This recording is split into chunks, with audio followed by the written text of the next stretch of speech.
নব্বইয়ের দশকের বাংলা চলচ্চিত্রের উজ্জ্বলতম নক্ষত্র, যার তুঙ্গস্পর্শী জনপ্রিয়তা এখনও হয়তো অনেকটা কিংবদন্তির মতো শোনাবে। তিনি আর কেউ নন, স্বপ্নের নায়ক সালমান শাহ। আজকের এই ভিডিওতে তার জীবন, কর্ম ও অকাল মৃত্যুর গল্পে ডুব দিব। আশা করব শুরু থেকে শেষ পর্যন্ত এই মহানায়কের জীবনের গল্পের সঙ্গী হবেন আপনারাও। তার আগে এখনও যারা আমাদের চ্যানেলটি সাবস্ক্রাইব করেননি, তারা চ্যানেলটি সাবস্ক্রাইব করে আমাদের এই এফোর্টকে অ্যাপ্রিসিয়েট করবেন প্লিজ। চলুন মূল গল্পে ফেরত যাওয়া যাক।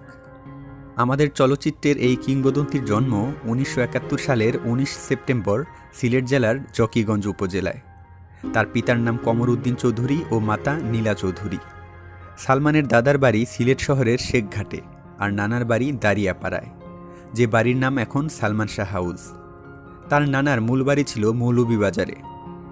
তাদের পরিবারটি ছিল সংস্কৃতিমনা। তার নানা পূর্ব পাকিস্তানের প্রথম চলচ্চিত্র মুখ ও মুখোশে অভিনয় করেছিলেন। তাই অভিনয় জগতে আসার জন্য ছোটবেলা থেকেই পরিবারের সবার উৎসাহ ও সহায়তা তিনি পেয়েছিলেন। পরিবারের বড় ছেলে হওয়ায় সবার আদরেরও ছিলেন তিনি। চলচ্চিত্র জগতে প্রবেশের আগেই 1992 সালের 12ই আগস্ট বিয়ে করেন তিনি। স্ত্রী ছিলেন তার মায়ের বান্ধবীর মেয়ে সামিরা হক। তার শ্বশুর বাংলাদেশ জাতীয় ক্রিকেট দলের সাবেক উইকেটকিপার এবং অধিনায়ক শফিকুল হক হীরা। সামিরা কিছু চলচ্চিত্রে সালমানের পোশাক পরিকল্পনাকারী হিসেবে কাজ করেন। আমরা সবাই জানি সালমান শাহর চলচ্চিত্রে পদার্পণ হয়েছিল সোহানুর রহমান সোহান পরিচালিত কেয়ামত থেকে কেয়ামত সিনেমা দিয়ে, কিন্তু সালমান শাহর অভিনয় যাত্রা শুরু হয় তারও আগে, 80-র দশকের দিকে। হানিফ সংকেতের উপস্থাপনায় কথার কথা নামক একটি ম্যাগাজিন অনুষ্ঠানে গানের মডেল হন তিনি। একজন সম্ভাবনাময় তরুণ কিভাবে তার পরিবারের নানা রকম ঝামেলার কারণে মাদকাসক্ত হয়ে মারা যায়, এই ছিল গানটির মূল বিষয়বস্তু। গানটির প্রধান চরিত্রে অভিনয়ের মাধ্যমেই সালমান শাহ মিডিয়াতে প্রথম আলোচিত হন। এরপর মইনুল হাসান সাবেরের লেখা ধারাবাহিক পাথর সময়ে একটি চরিত্রে অভিনয়ের মাধ্যমে সালমান শাহর অভিনয় জীবন শুরু হয়। ওই নাটকের কেন্দ্রীয় চরিত্রে তৌকির আহমেদ অভিনয় করলেও তার চরিত্রটি যথেষ্ট গুরুত্বপূর্ণ ছিল। সেই সময়ে বিটিভিতে আকাশ ছোঁয়া নামক একটি নাটকে অভিনয় করেন তিনি। তারপর তিনি আরও বেশ কয়েকটি নাটকে অভিনয় করেন। এর মধ্যে উল্লেখযোগ্য হল দেয়াল, সব পাখি ঘরে ফেরে, সৈকতে সারস, ইতিকথা ইত্যাদি। এছাড়া বেশ কিছু বিজ্ঞাপন চিত্রেও অভিনয় করেন তিনি। এবার আমরা শুনব তার চলচ্চিত্রে পদার্পণের গল্প। সেই সময়ের 3টি জনপ্রিয় হিন্দি সিনেমা সানাম বেওয়াফা, দিল ও কেয়ামত সে কেয়ামত তাকের কপিরাইট কিনে নেয় প্রযোজনা প্রতিষ্ঠান আনন্দ মেলা। তারা পরিচালক সোহানুর রহমান সোহানকে বলেন এগুলোর যে কোনো একটির কাহিনী নিয়ে একটি বাংলা ছবি পুনর্নির্মাণ করার জন্য। কিন্তু তখনকার ফিল্ম ইন্ডাস্ট্রিতে এরকম রোমান্টিক ধাঁচের সিনেমাতে অভিনয়ের জন্য এরকম কোনো উপযুক্ত জুটি তিনি খুঁজে পাননি। শুরু হলো নতুন মুখের সন্ধান। নায়িকা হিসেবে সেই সময়ের জনপ্রিয় মডেল মৌসুমীকে নির্বাচন করা হলো, কিন্তু নায়কের দেখা আর মেলে না। এমনই এক সময়ে ইমন নামের এক ছেলের সন্ধান পান পরিচালক। তিনি ইমনকে তার সাথে দেখা করতে বলেন। ইমন যখন তার সাথে দেখা করার জন্য দরজা দিয়ে তার অফিসে ঢুকছিলেন, তখনই তিনি বুঝে ফেলেন যে তিনি তার নায়ক পেয়ে গেছেন। এরপর তিনি ইমনকে সানাম বেওয়াফা ছবির জন্য প্রস্তাব দেন, কিন্তু ইমন তাতে রাজি নয়। কারণ হিসেবে সে জানালো যে কেয়ামত সে কেয়ামত তাক সিনেমাটি তার বেশি পছন্দ। এটি সে ইতিমধ্যে 26 বার দেখে ফেলেছে। আমির খান ও জুহি চাওলা অভিনীত ওই সময়ের অন্যতম সুপারহিট হিন্দি সিনেমা ছিল সেটি। শেষ পর্যন্ত সোহানুর রহমান সোহান রাজি হন এবং তাকে নিয়ে কেয়ামত থেকে কেয়ামত চলচ্চিত্রটি নির্মাণের সিদ্ধান্ত নেন। এই ইমন ছেলেটির পুরো নাম ছিল শাহরিয়ার চৌধুরী ইমন। পরবর্তীতে তার নাম পরিবর্তন করে রাখা হয় সালমান শাহ। এই সালমান শাহ নামেই তিনি এদেশের কোটি ভক্তদের হৃদয় জয় করে নেন। এভাবেই শুরু হয় বাংলাদেশের চলচ্চিত্র জগতের একটি নতুন অধ্যায়, যার প্রতিটি পৃষ্ঠায় ছিল শুধুই সালমান শাহ। অবশ্য কেয়ামত থেকে কেয়ামত চলচ্চিত্র নির্মাণ যখন শেষ হয়, তখন অনেকেই এই ছবিটির সাফল্য নিয়ে সংশয় প্রকাশ করেছিলেন, কারণ এটি ছিল একটি হিন্দি সিনেমার পুনর্নির্মাণ। কিন্তু তাদের সেই আশঙ্কা সত্যি হয়নি। দর্শকরা সালমান শাহর মতো একজন তরুণ, ফ্যাশন সচেতন, সুদর্শন নায়ককে সাদরে বরণ করে নেয়। সুপারহিট হয় সালমান মৌসুমী জুটি। সালমান শাহ এবং মৌসুমী অবশ্য এই ছবিতে অভিনয়ের আগেই একে অপরকে চিনতেন। খুলনার বয়রা মডেল হাই স্কুলে পড়ার সময় সালমান শাহর সহপাঠী ছিলেন মৌসুমী। কিন্তু কোনো এক কারণে তাদের মধ্যে এক ধরনের দূরত্ব তৈরি হয়। একটা সময় পর তারা একসাথে আর কোনো ছবিতে অভিনয় করেননি। কেয়ামত থেকে কেয়ামত সিনেমার পর পরিচালক সোহানুর রহমান সোহানের সাথে তার আর কাজ করা হয়নি।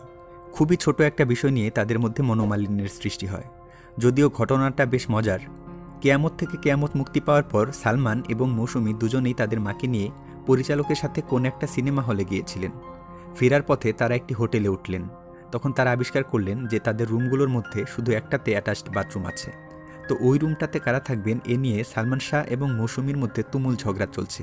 এমন সময় পরিচালক সোহানুর রহমান এসে মৌসুমীর পক্ষ নিলেন। সালমান শাহ ছিলেন প্রচণ্ড অভিমানী স্বভাবের। মৌসুমীর পক্ষ নেয়াতে পরিচালকের উপর রাগ করলেন তিনি। শেষ পর্যন্ত তাদের সম্পর্কের অবনতি ঘটল এরকম একটি ঘটনাকে কেন্দ্র করে। কেয়ামত থেকে কেয়ামত মুক্তির পর সালমান শাহকে আর পেছনে ফিরে তাকাতে হয়নি। একের পর এক ব্যবসা সফল সিনেমা উপহার দিয়ে চলেন তিনি।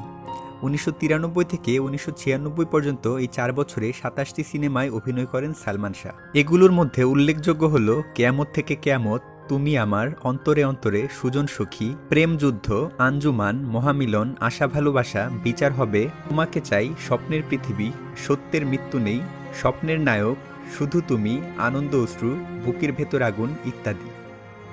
এর মধ্যে প্রিয়জন ছবিতে তার সাথে ছিলেন পরবর্তী সময়ের জনপ্রিয় নায়ক রিয়াজ। সালমান শাহ মন মানে না ছবিটির 50% কাজ শেষ করতে পেরেছিলেন। পরবর্তীতে রিয়াজকে দিয়ে ছবিটি করানো হয়। 27টি সিনেমার 14টিতেই সালমানের বিপরীতে অভিনয় করেন শাবনূর। এই সালমান শাবনূর জুটি বোধহয় বাংলাদেশের সিনেমা জগতে এখন পর্যন্ত সবচেয়ে জনপ্রিয় জুটি। তাদের প্রথম ছবি ছিল তুমি আমার।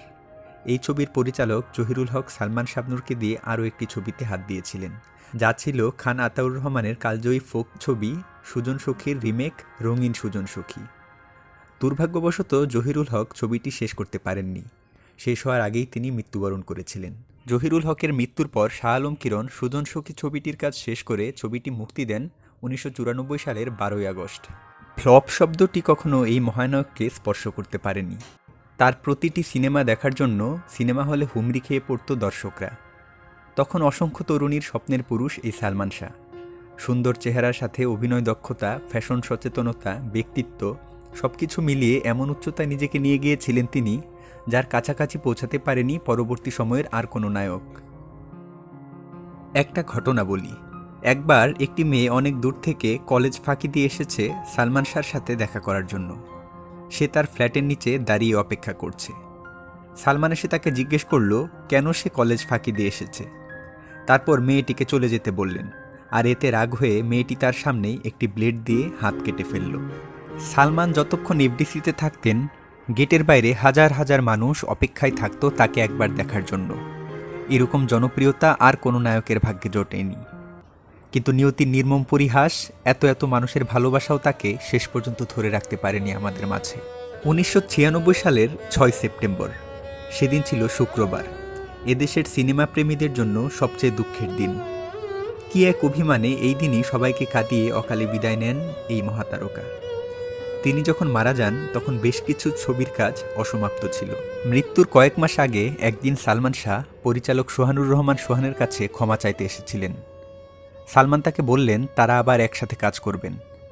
সোহান সালমানকে শিডিউল ঠিক করতে বললেন এবং বললেন তিনি একটি গল্প প্রস্তুত করেছেন সিনেমার জন্য। সালমান তার শিডিউল ঠিক করেও রেখেছিলেন, কিন্তু সালমানের অকাল প্রয়াণ তার হতে দিল না। সোহানুর রহমান সোহানের সাথে সালমান শাহর আর কাজ করা হলো না। মাত্র 4 বছরের অভিনয় জীবন তার। এই অল্প সময়ে তৈরি করেছিলেন অসংখ্য ভক্ত অনুরাগী। তার মৃত্যু লণ্ডভণ্ড করে দিয়েছিল তার সবচেয়ে কাছের মানুষগুলোর জীবনও। সালমানের দাফন সম্পন্ন হওয়ার পর তার বাবা বলেছিলেন, পৃথিবীতে সবচেয়ে ভারী জিনিস বোধ হয় পিতার কাঁধে সন্তানের লাশ। পুত্রের মৃত্যু শোক বেশি দিন সইতে পারেননি তিনি। কয়েক বছর পর মারা যান ছেলে হারানোর দুঃখ বুকে নিয়ে। শোনা যায় প্রায় 22-23 জনের মতো তরুণী আত্মহত্যা পর্যন্ত করে তার মৃত্যুর খবর শুনে। বেঁচে থাকলে এখন সালমান শাহর বয়স হতো 54 বছরের মতো। ওই 4 বছরেই তিনি যা করেছিলেন, এখনও যদি বেঁচে থাকতেন তবে কতখানি দিতে পারতেন এদেশের ফিল্ম ইন্ডাস্ট্রিকে, আমরা কোনোদিন তা আর জানতে পারবো না। সালমান শাহ এখনও বেঁচে আছেন তার ভক্তদের হৃদয়ে স্বপ্নের নায়ক হয়ে, ভালোবাসার রাজপুত্র হয়ে। এত বছর পেরিয়ে গেছে, কিন্তু এদেশের মানুষ সালমান শাহকে ভুলতে পারেনি। মৃত্যুর এত বছর পরও তার জনপ্রিয়তা এতটুকু কমেনি। বন্ধুরা, সালমান শাহ এখনও কার কার প্রিয় নায়ক তারা এই ভিডিওটিতে লাইক দিন, আর কমেন্টে জানান সালমান শাহর কোনো সিনেমা, গান বা মৃত্যু নিয়ে আপনার কোনো স্মৃতির কথা। আর এরকম ভিডিও আরও পেতে চাইলে আমাদের চ্যানেলটি সাবস্ক্রাইব করে পাশে থাকা বেল আইকনটি চাপ দিয়ে রাখুন। ভালো থাকবেন সবাই, দেখা হবে পরবর্তীতে অন্য কোনো ভিডিওতে।